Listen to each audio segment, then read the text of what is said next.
Welcome into the DNVR Rockies Podcast. I am your host, Patrick Lyons, and on today's show, we're going to catch up on several Rockies minor league prospects who are heating up right now. A couple that we will definitely be seeing this year at Coors Field. Some we've seen already, some who've yet to make their big league debut or yet to even be on the 40-man roster.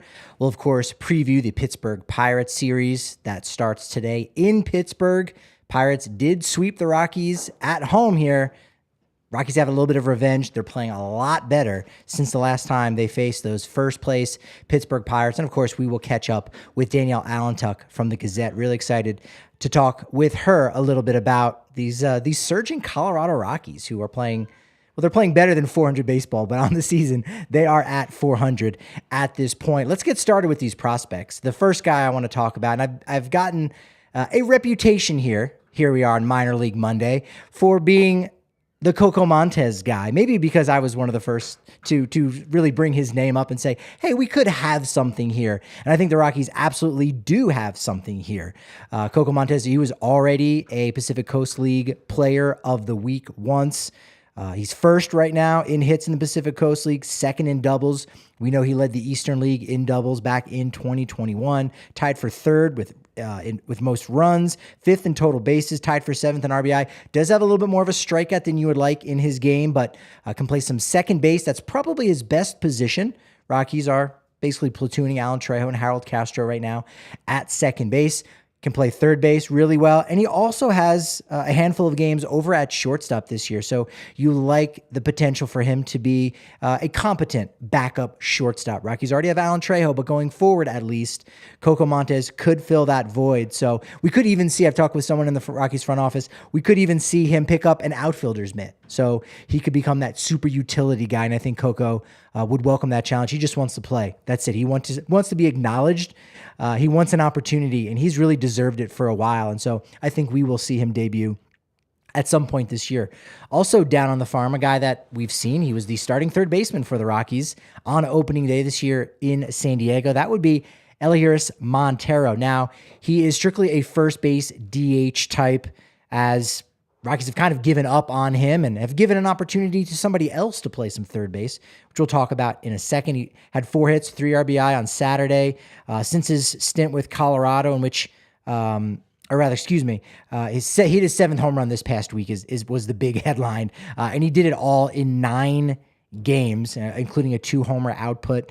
He's been phenomenal. And during that span over 9 games, 400 batting average, 1,000 slugging percentage with 19 RBI. So we'll see Montero again. Hopefully we might not have to wait until the trade deadline when someone like CJ Cron gets offloaded to another team. We'll get to see him sooner than that, because he pretty much proved it last year that he's got nothing else to show down in AAA. He's got nothing else to learn offensively. He was basically third on the team last year in slugging percentage as a rookie. So he's big league ready. And eventually the Rockies will open up first base and DH for him at some point during the season. Another guy who, unfortunately, got sent down, didn't really get the same opportunity that Montero did. That's, of course, Nolan Jones. He was 4 for 3, or he had 4 hits and 3 RBI on Saturday since that brief stint with Colorado where he came up. He didn't debut, but he came up. He was on the bench, learned how to use the showers, how to ride the bus, all of those things. The Rockies like to teach their prospects, but he's been fantastic. 22 for 65 with 8 extra base hits, 18 RBI over 16 games. He's basically top 5 or top 10 in all the major hitting categories, which we know the numbers can be inflated in the Pacific Coast League, but if you're comparing him to the other guys in that league, and he's in the top 5, top 10. Obviously, he's doing something right. He's one of the best hitters there. He has been playing more games at third base. Played 1 game in center field just to get the feel for it, but he's playing more games over at third base now. So we will definitely, I think, see him again probably very soon. We could see, I don't know if Ryan McMahon has been struggling with something and just hasn't been speaking about it. Is trying to play through that. Could be the case, but Nolan Jones absolutely tearing things up there for the AAA Albuquerque Isotopes. Should also mention, too, that before we went live, Jonathan Daza, it was announced, did slip through waivers. So he's still a member of the Colorado Rockies. He will be with the AAA Albuquerque Isotope. So even though he got designated for assignment, that just means he's knocked off the 40-man roster. Nobody claimed him. The other 29 teams did not see him as a good fit as their fourth or fifth outfielder. So Daza, much like Ty Block, still remains with the organization. You hear, we got to see the venometer. Where is Zac Veen at right now? We know he was struggling early on in the year, but he's a little bit happier right now. And I think that has a lot to do with his big night on Saturday night, where he went 3 for 5 and had himself 6 RBI, was a triple shy of the cycle. Since returning from the injured list, has been 7 for 14. Quick math, that's a 500 batting average. Pretty good. 3 doubles, a triple, 7 RBI total since coming back off the IL on Sunday. Had 2 more hits, 2 more RBI, 2 more stolen bases. In fact, he's got 9 so far with the Yard Goats here in AA, and has the most stolen bases of anybody in the Eastern League who has not been caught. So everyone, there's been guys with more stolen bases, but they've all been caught at least once. Zac Veen, he's the thief. He's gotten away with it each and every time. Also, shout out to Vladimir Restituyo, another 21-year-old outfielder who is another one of those guys signed at like 16 years old, plays in the Dominican Summer League for a year or two. It takes a while to adjust and transition to playing baseball in America. And he's been hitting really well, 337 batting average after Sunday's games, second in the Eastern League. One more guy worth mentioning here for the AA Yard Goats is a guy that I think we are going to see here at Coors Field at some point in 2023. He's a little bit more outside of the box since he is only in AA, and since he doesn't have a true position, that would be Hunter Goodman. Looking great with the MVP chain on. He had himself a nice walk-off during a 2-home-run game on Thursday. 278 batting average, but 8 homers, 28 RBI, most homer and RBI in that Eastern League where it is very hard to hit home runs, very hard to drive in runs. Pitchers definitely benefit from a lot of those ballparks that are there. It's just cold up there in the Northeast for that AA league, Southern League, Texas League, a little bit more offensive driven, but he's another guy in top 5, top 10 in so many different categories. I think he'll make his debut this season. Has played 4 games at catcher. That's where he was drafted out of the University of Memphis. He's played 6 games at first base.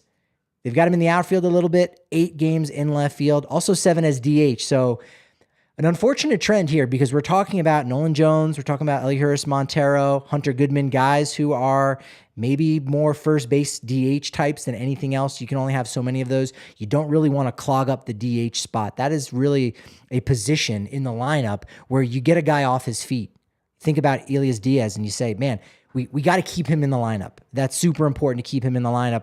But he needs a day off behind the plate, man. The dude's a tank, but he's still just getting beat up back there. So you give him a day out from behind the plate, he can still DH. Hard to do that when some of your top prospects, a lot of them that are really close to making their debut and contributing to the big league roster, are also DHs.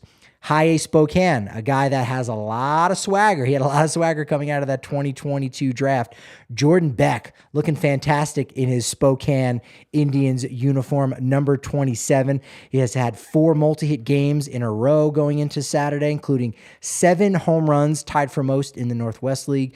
His 24 RBI, also most since April 21st over his last 13 games, 22 for 52. This is a guy that was only drafted last year, skipped low A, went right up to high A, along with teammate Sterlin Thompson, who's been fantastic. Sterlin Thompson, 463 batting average, unreal, 18 RBI, tied for 4th most. Throw in 5 stolen bases there, leads the Northwest League with a 1259 OPS, 3 homers, 8 doubles. He's played 18 games at third base, a little bit in right field as well. Braxton Fulford, another guy, deserves a bit of an honorable mention there in high A, a nice catching prospect that is just going to continually get overlooked because of the presence of Drew Romo, but Braxton Fulford is definitely a name to keep an eye on, and Carson Palmquist doing a fantastic job over 4 games started. Jackson Cox made his professional debut on Sunday, 2nd-round pick last year, 50th overall. Went 3 innings, 2 hits, 2 walks, 3 strikeouts, gave up 2 runs, but not bad against the Stockton Ports team for the Oakland Athletics, who their hitters basically average 2 years older than the 19-year-old Cox. So it was good to see him get the ball rolling. And Ryan Ritter is rolling like no other. He's going to be the player of the month, if not player of the week. Hit his 7th home run of the season already, most in the Cal League. 20 RBIs, tied for 3rd most. 4th-round pick out of Kentucky last year. He's been fantastic. His teammate Blake Adams did get California League Pitcher of the Month in April. So Blake Adams continues to pitch incredibly well over 4 starts. Of course, those are names you might not know. You know the Colorado Rockies, and those are the guys that you watch on AT&T Sportsnet. All those games you can see over at the DNVR Sports Bar here on the corner of Colfax and York. It's where we've got our watch parties. It's where if you are a diehard, you get 15% off all your food and drink, as well as 20% off all the gear at DNVR Locker, 20% off all of the takeovers that we had. We had a fantastic one against the Arizona Diamondbacks. Filled up the bus, all you can drink, Breck Brew on the bus, a food voucher, you get a free shirt. It's absolutely fantastic. Make sure you sign up and become a diehard today if you aren't already. You can also use code DNVR even if you're not a diehard. And you can use that over on Shady Rays where you buy one, get one free. They also have a lost and broken replacement policy. So if you happen to Susie your glasses, as we've begun to call that means you lost your glasses. Super producer, you hear, have you ever broken your glasses before or not? Because we need somebody who's broken it to name that part of the return policy on it. I actually have never broken sunglasses. All right, Lost them many times. Broke them, never. See, I wish we would have known that. Then we could have said you don't want to, you hear your glasses. But if you do, you hear or you Susie your glasses and you lose them or break them, never fear because they will go ahead and replace that. In fact, if you don't even like the glasses, they can go ahead and give you a full refund within 30 days. Go to the Park Meadows Mall, try them on in person, buy 2 or more polarized glasses. You get them for 50% off. It's fantastic. It's the Shades rated 5 stars by over 200,000 people. And I'm sure more than 200,000 people, at least here in Colorado alone, have tried Breck Brew Avalanche Ale. Avs might be out of it, but you can pour one out for them with the Breck Brew and the Breck Brew locator. That's where you go, breckbrew.com. Type in your area code and find where in your neighborhood that you can go ahead and pick up some Breck Brew because it's a Colorado company that you definitely should be supporting. Keep the money here in Colorado. It's made with 100% renewable energy, and it is made with 100% Colorado ingredients. And really, you hear, what would this show be without some more Colorado ingredients? That's why I've got to welcome in good friend in the press box, does an amazing job covering the Colorado Rockies for the Gazette. It's none other than Danielle.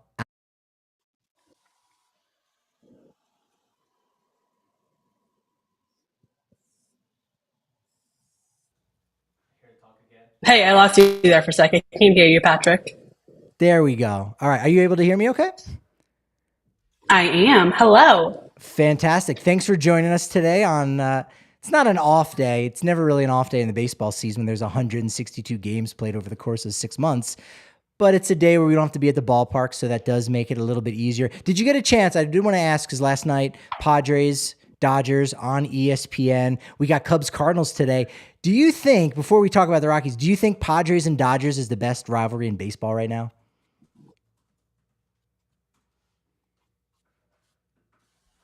The Rays and the Dodgers or the Padres and the Dodgers? Yeah, Padres and Dodgers. Is that the best rivalry in baseball? It seems like it has a lot of juice. It doesn't have the same history as like Cubs, Cardinals, Red Sox, Yankees, but for 2023, I mean, that seems to be the series that you want to watch and put on prime time, right? I think so. I mean, it's been so fun to watch so far. Just as like a fan of baseball, to be able to see that every couple times a year, it's awesome. Yeah, I love that. So Rockies 8-4, they've won 3 of their last 4 series. They're playing hot baseball going into Pittsburgh against a team that has taken them down, that swept them a couple weeks ago here at Coors Field in Colorado. For you, what's has stood out? What's been the big difference? We've been talking about it plenty over the week, but I want to get your take on what's been the biggest difference. Is it one thing, or is it just like all of the legs of the stool are finally stable, and now you can kind of put some weight on it, and it's a good stool right now? Yeah, I wrote about this yesterday. There's 3 things to me that have like really stood out about how much better they're playing. Number 1 is starting pitching. and they're doing it without horrendous. So the fact that they are having this many best starts, I mean, Austin Gomez looked great. Yesterday, Ryan Feltner was not having his best day, but still somehow managed to get through the inning pretty unharmed that game. That's much improved. I think the offense has a after month season. Randal takes like part out of his stride at the plate right now. Brenton Doyle, Ezequiel got really foul, and I think they're not making errors. I think they've made one error this month so far, and yes, so the overall they're better.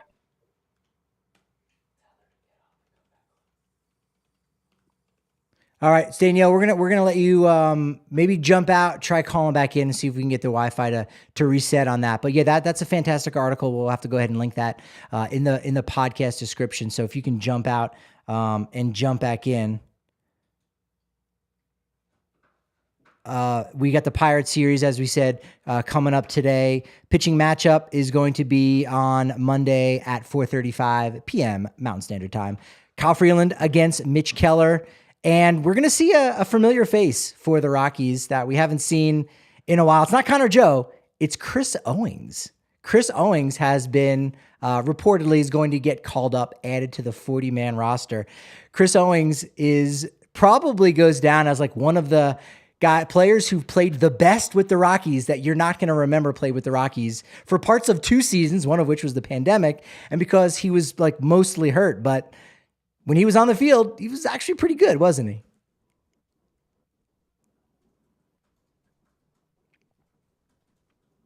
He was, and he's one of those guys who just kind of stays on you. He has 8 years of Major League start time. He always finds up on a team somewhere.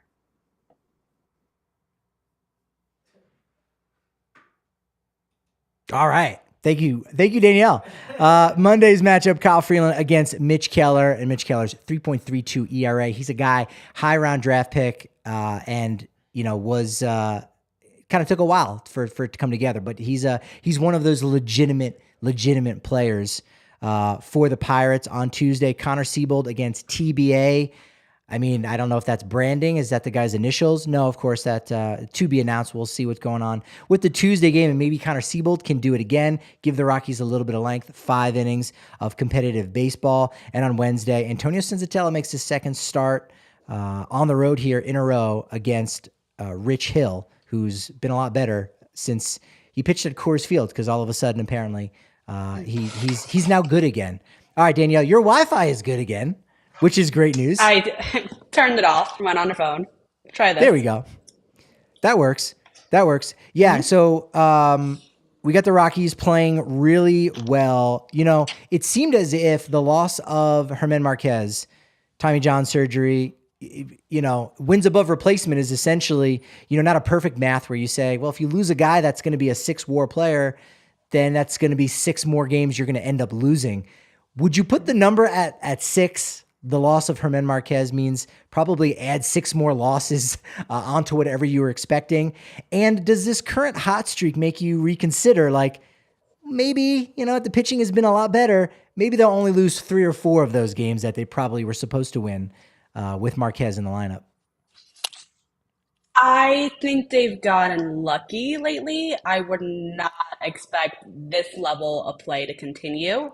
I don't expect them to go back to that bad stretch in April like they did. I think that they'll be somewhere in the middle, but they are going to struggle without Marquez. And I think the bigger test is going to be, and not to jinx anybody, but somebody's going to get injured. Another pitcher is going to end up on the IL, even if it's just for 15 days, but it just happens in a season, or a pitcher is going to need to skip a start. It's just how baseball is. So that's when they're really going to be like, who do we go to now? Like, they are already on their long reliever that they put back into the starting role. They don't exactly have anybody else to go to. All right, if we're gonna pile on with the jinxes, we know the starting rotation has already had the unfortunate health luck with Marquez. They had to wait a while for Senzatela to get activated from his ACL injury last August. Noah Davis on the 15-day IL. I guess that those injuries are going to have to come from the bullpen, which has been incredibly healthy other than Dinelson Lamet with his 12 ERA and his bad back issue. So, is there a correlation to that? Maybe. Nevertheless, the bullpen, you hope nobody gets hurt. But they've been taxed a lot. They've had to step up in more games than you would like, especially a lot of losing efforts. But they, going into the season, I thought they would really be the strength of this team. That being said, it's hard to be strong if you're coming into the game with losses. But have you been impressed with how good the bullpen has been, and do you think they are being taxed, and that could be the area where it does catch up with them a little bit? In terms of tax, I worry about Jake Bird. I mean, Yeah. he all of a sudden is throwing 2 to 3 innings every night. Like, I don't know where that came from, to be honest. Last year, he would throw like 15 innings a game and then be out for 3 days. Maybe he has more stamina. I don't think he has a starter pass, at least that I know of. And I don't think he threw this much in the minors. So he's the one guy I worry about in terms of that. Because I just feel like every night he's throwing like 40 pitches. I'm just like, I mean, he's been good. Yeah. No concern about his pitching level, but more concerned about his arm. But they really have been a pleasant surprise. I mean, Brent Suter is so fun to watch. I mean, he's so fast. He's so precise with every movement that he does. He's been really cool. I mean, Justin Lawrence in the sweeper. I mean, you can't not mention him. Pierce Johnson just like loves being in Colorado, and I think you see it in the way he's pitching. So I don't know if I expected them to be as good as they are. They've definitely been a very pleasant surprise for me. Yeah, and we're not even mentioning Daniel Bard, who is still yet maybe to really hit his stride, I think, in a lot of ways. So, yeah, the bullpen's been good. Yeah, I think, and Jake Bird right now, as you mentioned him going out and doing multiple innings, he's sort of the de facto second long reliever at this point, right? Because Connor Siebold's now in the rotation. You did call up Peter Lambert, but who's the second long relief guy? And now it's kind of been Jake Bird, you're right, going 2 innings, 3 innings, and pitching his heart out as if it was Game 7 of the World Series. His enthusiasm has definitely been, I think, contagious in a lot of ways. It's good to see that. Daniel Bard, before getting in the game on Sunday, his previous outing, he did hit a batter. He did throw a wild pitch and didn't finish his inning. I did ask Bud about that performance there in the final game on Thursday that they were able to finish off with the sweep against the Brewers. Is it gonna take really 5 outings in a row of almost pristine baseball before you can really say that any of the anxiety or any of the wildness or the yips are gone from Daniel Bard? Because again, if you catch a glimpse of it from Thursday, you go, that was a glimpse. You'd rather there be nothing. Any concern? Is the concern level, high, low right now for Daniel Bard? I don't have any. I'm not a baseball manager though, but just from watching him, just seeing him all spring training to the World Baseball Classic, which I saw in person, to now, he just seems like he is Daniel Bard again to me. All spring training, we were pretty concerned about him, but I think he's Daniel Bard to me now. He's talking like Daniel Bard again, acting like Daniel Bard. I would throw him out there and see what happens. I think he's the type of dude who, when he's right, both mind and body, he can handle the situation, and he just needs to be thrown into it, and that's how his confidence is going to come from. Yeah, I have confidence that he's more of a swim guy than a sink guy, right? Yeah. I don't think he throws a sinker, so that makes sense. Now, Rockies fans don't know what to make of this team, right? Because if they're bad, you go, well, yeah, they're bad, and then they play like they've been, right? 8-4 again over their last 12. They won 3 of the last 4 series, including 2 road series. When was the last time they won 2 road series before they won 2 at home? Right? That's pretty rare. That's for Rockies PR and communications department. If you're watching this, let's go. We need that in the game notes. Like we gotta know that. So I guess the kind of question is this homestand coming up, and this series against the Pirates will be a nice little test. Maybe they can take 1 out of the 3 in Pittsburgh. But coming back home on Friday against Pittsburgh, they've got 13 of their next 16 are at home. If they are going to maybe make some kind of move, I don't think it's to become a postseason contender, but at least a move to be that 500 baseball that they were hoping and wishing for in a best case scenario. Do you think that the season in many ways are at least playing 500 baseball, or maybe it's avoiding 100 losses? Is it all going to ride really here on the next 2-3 weeks with 13 out of 16 home games? In a normal year, yes, but they're not playing that well at home. That I don't have the confidence to say these next 3 weeks will impact the team for the rest of the season. I mean, lately they've been playing better on the road. Like, I don't know who these road Rockies are, but they've looked really good these past 2 road series. So I think that's a better question we can answer after these 3 games in Pittsburgh. When we see how they look there, playing against the same team that, they destroyed them 2 weeks ago. So I'm very intrigued to see what the differences are this week. I'm pretty sure it's very similar pitching matchups as what they already saw this year. It's pretty much the same lineup except for Chris Owens. But, the Rockies know Chris Owens. He used to play for them. So I think this series will be more telling than the homestand.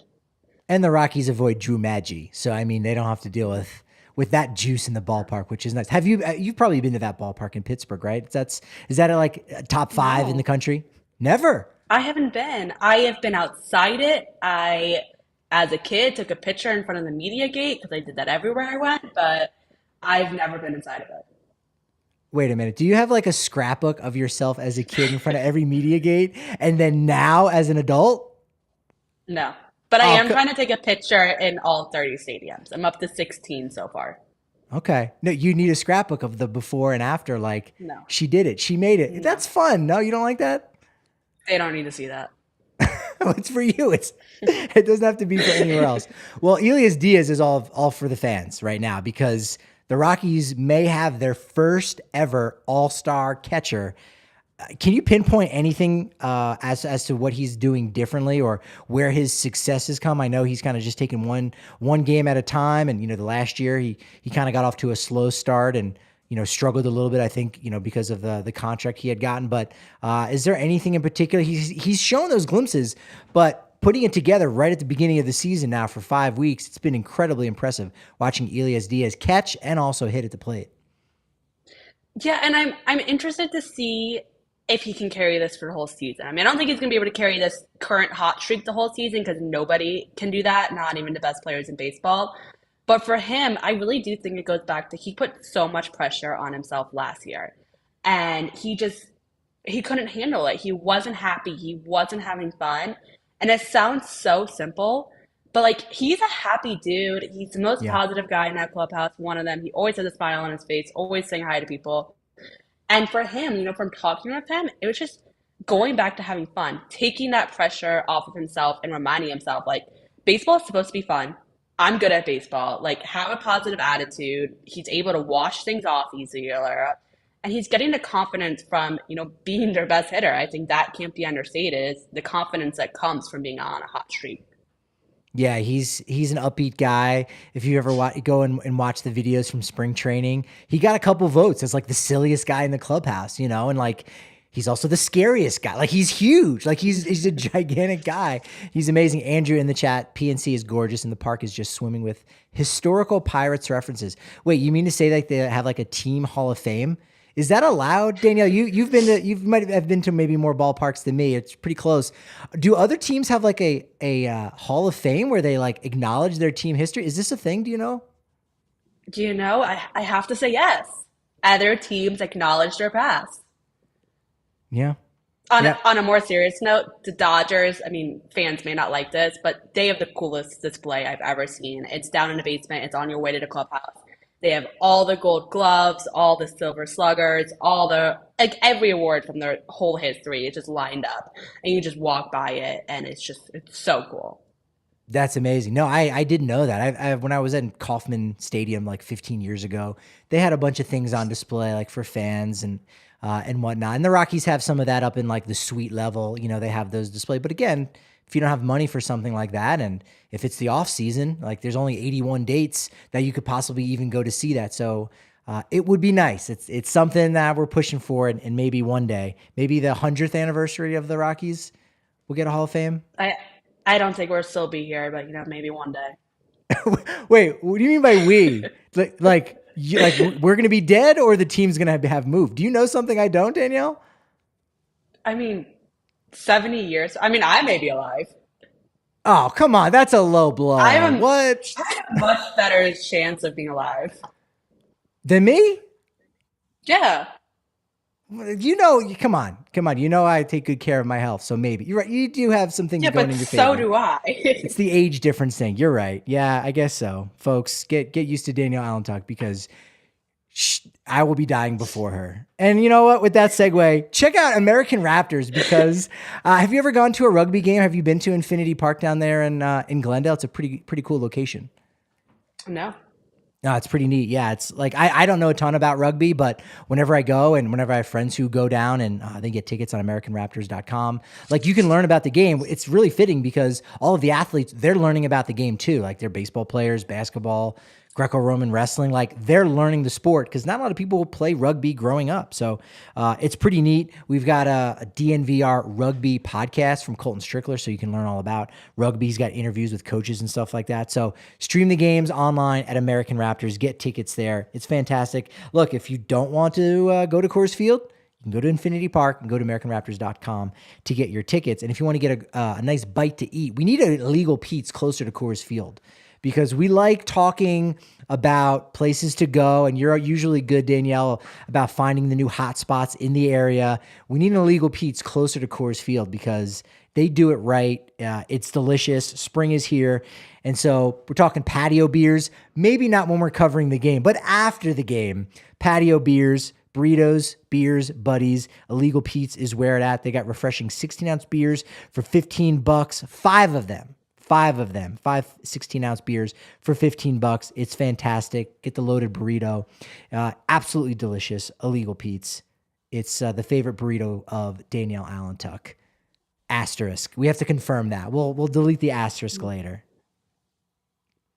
All right. Brenton Doyle has been getting a chance to play with Jonathan Daza designated for assignment, but as I mentioned earlier in the show, he's back with the organization. Are you surprised that nobody, put in a waiver claim on Daza as like a fourth or fifth outfielder? I am, but then I couldn't think of a team that would need him. So in that sense, no. I mean, I think he could have been picked up, put on a 40-man roster and an option. Oh, no, he can't be optioned. Excuse me. That was not an option. So I think that not having options, definitely, like, teams don't want that. I think a lot of teams see the same thing with the Rockies saw, that he has high on-base percentage, but low RBIs, low OPS, low power potential. There's just not a ton that he can offer other teams. Yeah, it's true. And the defense was one of his bigger calling cards coming up through the minors, in addition to the high contact rate. But he struggled out there defensively. It seemed like the first couple series where there was a few times where he kind of maybe lost the ball in the sun or the lights, whatever it was.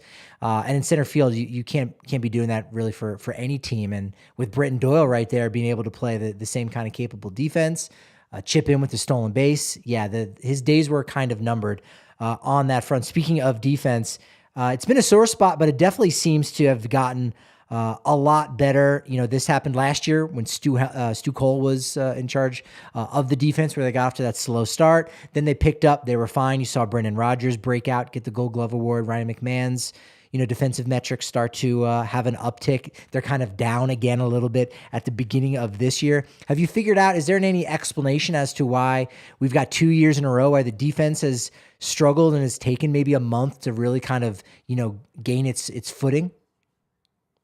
So the only thing that I can put my finger on is that they made a pretty drastic change. They went into the season with Montero as their starting third baseman, and then he was kind of the root of some of these problems, and they optioned him, and we can debate that probably for hours, whether he was worth being optioned or should have just been benched for a little bit to work on it. But moving Ryan McMahon back to third, having Tovar at short, and then having Castro and Trejo split second, I think that was an alignment that they maybe didn't practice a lot in spring. So when they started to do it in games, or if they did practice it, they hadn't done it in a couple of weeks because they had the other alignment for a while.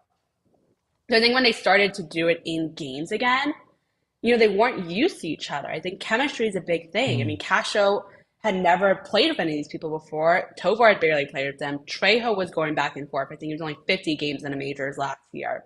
So I think that it just took them some time to start to gel. And I really do think that, good defense is contagious. I mean, Tovar is getting so much more confident out there. Ryan McMahon has found his footing at third again. We can talk about his performance at the plate a little later if you want, but that's obviously been less than ideal. But his defense has still been great, and he's the leader of that team. I think he's brought them together. I think that they've put in the extra work, and they just really, it all goes down to having that chemistry now. Yeah, no, that makes sense. And I think as easy as it is to say, hey, defense is defense, offense is offense. But if you're struggling at the plate, sometimes you do take that out there. And when it rains, it pours. And it really was like a snowball effect where in that game where Montero made 2 errors, there was another one that was kind of close. And there was 1 or 2, from other players. And it was just like this, not a lackadaisical thing. It was just like, man, you just get down, I think. And you're right. Like they're finally gelling now. They're kind of clicking in a lot of ways. And I think Tovar's been at the front of that, and he's kind of been leading by example in so many ways, and doing it on the offensive side as well. You mentioned Ryan McMahon. He seems to be striking out. He seems, clueless to a degree, almost at the plate just a little bit, and 2 hits I think since like April 29th. So just struggling in general, and obviously he had the position switch, so you could put it on that. And last year it was living up to the contract, and then finally, once August hit and Buddy kind of sat him down and talked with him and said, it's over. Like your numbers aren't going to be great this year. Just go out and play baseball. And then you saw the numbers, have a major uptick for the final 2 months. Are we making excuses here for him, or, is there maybe something else that's going on right now with him? I think everybody's making excuses for him. I think he's just not playing well. And if you ask him, his answer is baseball is hard. And it is hard, but Yeah. he is not new to the league anymore. He's 6th year now, 7th year? Can't do that math off the top of my head. But I'm starting to wonder if this just is who he is. If this is the type of player that he is, who's a really good defender, but can't put it together at the plate. I mean, he's never eclipsed any hitting standards that make him into a good hitter in my mind. So I'm just starting to wonder, like, is this just the ceiling for Ryan McMahon, or is he one day finally going to eclipse it and show us who he is? Yeah, I'm wondering if this idea of making excuses, and again, you're trying to protect your guys, and Kyle Freeland will do it, and he'll say like, no, it was on me. I didn't make my pitches. And we all know, well, the defense really didn't help you out, and it could have been a lot better. That the start where he gave up 9 runs, 7 earned runs, after having thrown 12 and a third innings pitched to start the season without giving up a run. And so, there's times where you make excuses and protect people, and you don't make excuses and take it upon yourself. But I think you're right. I'm wondering if it's catching up, this idea of, hey, Ryan McMahon has another step to go. Ryan McMahon he's going to break out. He's going to break out, when that was never really going to happen. And that's okay if he's that guy. But if he really believes that he has another step to break out, then again, that's going to be a lot of undue pressure that he's going to put on himself, because that's what everyone around him has been saying, is like, no, you know what?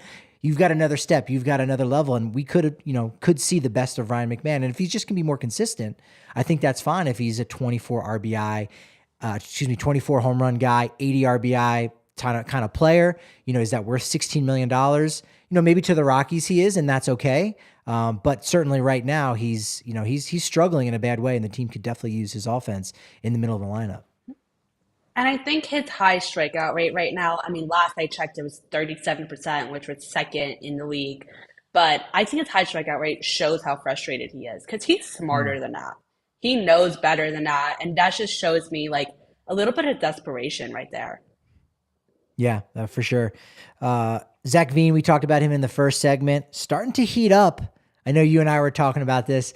When have you pinpointed a date? I feel like we need to have a pool in the press box where everyone gets a date or a weekend. When do you think Zac Veen will make his big league debut with the Rockies? Will it be 2023? And if so, what kind of dates, what month do you think we might see him? Okay. If you asked me in spring training, it would have been by the All-Star break, without a question. Ooh. But I think his slow start, and there are a couple of reasons for his slow start. The main one being his wrist. He said it was bothering him for longer than he admitted. And, it wasn't a huge deal, but it did just need a week on the injured list to quiet down. But I think that was really impacting his hitting more than he was letting go. And I think he was just a little bit, he's 21, he's a top prospect. You don't want to admit that you're injured when it's probably your debut year. So I think there was some of that in there too. So my new answer is, even though he's heating up now, he still hasn't quite mastered the Eastern League. And I think they're going to want him to have at least like 1 to 2 weeks in AAA, just because it's kind of, the Rockies don't love skipping levels like that. So my new answer is end of August. Okay. Yeah, that's close to the timeline that I've got for that too. So I think so. I think, I've heard from some people within the organization this idea that they like for their guys to struggle so that they can figure out how to get off the struggle bus. And so Veen is now doing that. So a couple weeks of that kind of production, great. Send him up to Albuquerque. And then, I don't think you want him to struggle and wait because if he shows that he's ready up there, maybe he could force their hand earlier. But the Rockies continue to say that, Zac will let us know when he's ready. So it's not going to be anything of, again, if this 13 of 16 games at home goes really poorly, they get swept again by the Pirates, and you go, all right, we're back to doing the 100 loss dance. Just call him up. Who cares? Let him get him that big league experience. That doesn't really do Zac any service, right? Like to get his butt kicked at the big league level like that. So it's going to be when he is ready to do that. And now he's starting to show like, okay, I'm that guy now again at AA. Let's do it for a little bit more, take the next step. And slowly but surely he'll be making that debut at some point this season. I think also you have to remember it's been like 4 games that he's looked good for. So we're getting a little ahead of ourselves here. We might be. Do you have any other predictions for guys who might make their debut this year? I think some of the guys I had, Carl Kaufman, which you go, all right, they're going to need pitching, so he'll probably debut at some point. Riley Pint, he's already on the 40-man. That's a good story. I think he'll end up debuting. Coco Montes. At some point, I think he'll get an opportunity, probably over an Aaron Chunk. And then kind of my wild card guy that he started off the season doing it, and doing it really well is Hunter Goodman. He's kind of like my dark horse from down in AA. I think he might get an opportunity to make his debut. Have you pinpointed any guys who could either be a surprise debut or, the Rockies might end up needing a certain player, especially if they get active at the trade deadline, then we're going to be seeing a lot more guys make their major league debut. But who have you kind of been targeting to see at Coors Field for the first time? So I think if Hunter Goodman debuts this year, it's not as a catcher. I think that they're kind of moving away from that for him. He's definitely a DH kind of outfield, first base fill-in dude.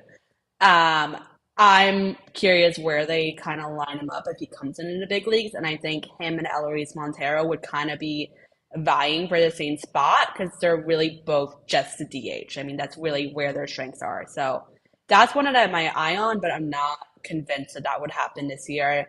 I agree with you with Riley Pite, and I'm going to throw out another wild card that has an asterisk next to it because I haven't gotten an injury update in a while. But I would not be surprised if Willie McIver makes his debut this season. He looked really good in spring, and I think Brian Serven being optioned, it feels exactly like Dom Nunez being optioned last year does to me. It kind of signals to me that they've seen what Serven can do, and they're kind of done with him now.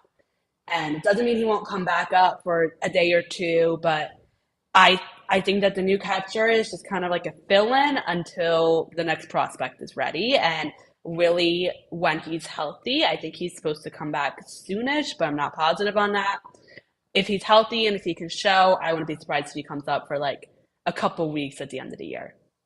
That's a good one. I like that one, right? He's kind of become this forgotten guy because he started the year on the IL. The Albuquerque pitching staff struggling, so I think that's nice for Serven to go down there, work with those guys. But I like that. Yeah, super upbeat guy. Like talk about a guy that's great to talk to.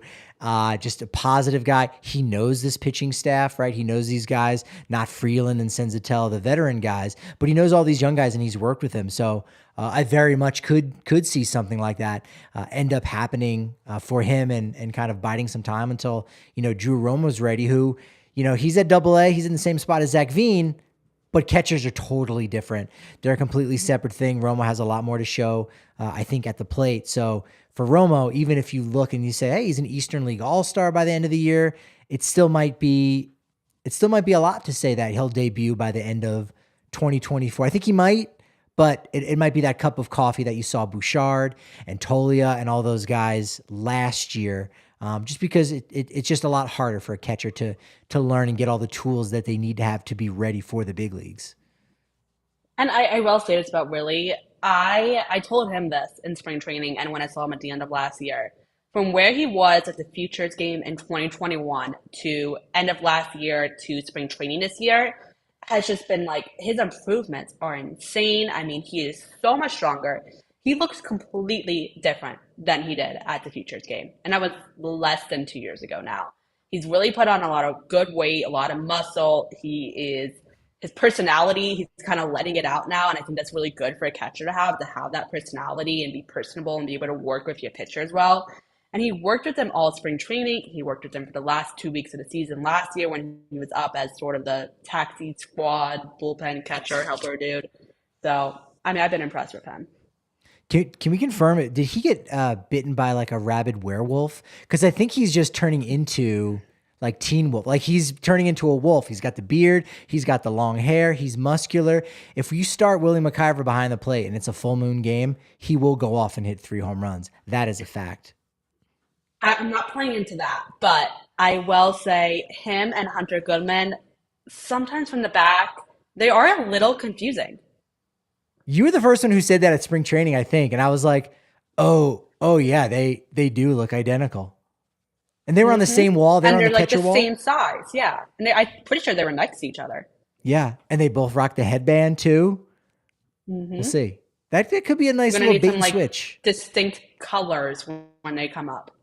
That's it. Sure. Well, we'll have to check on the Rogers twins in San Francisco if they're trying any shenanigans there. But the Rockies could have their own shenanigans with the Goodman McIver twins. Danielle, go ahead and plug away. For anyone that doesn't know, the Gazette, I mean, is where it's at. All the articles are fantastic, so you need to make sure that you're checking that out. But go ahead and plug away on anything else on your end on social media and all that jazz.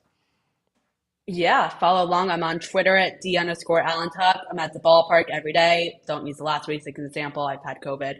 But we're all better now. I'll be back at the ballpark next week after a very exciting concert this weekend. I have an MLB Insider every Tuesday, which gives you all the fun tidbits behind the scenes of the team. This week it's all about catchers and kind of explaining that weird decision they made of Sterlin. So make sure you check that out tomorrow morning. Absolutely. Yeah, I'll be one of the first ones reading it for sure. Love your work. Appreciate it. Catch up with you at the ballpark as always. If you need to catch up with us on Twitter and social media at DNVR_Rockies, at Patrick D. Lyons is where I'm at. And Danielle, I appreciate you giving us momentum, but unfortunately there's a saying in the baseball podcasting world. It's that your momentum is only as good as your next show. So of course, we'll talk to you tomorrow at 1 p.m. right here on the DNVR Sports channel on YouTube.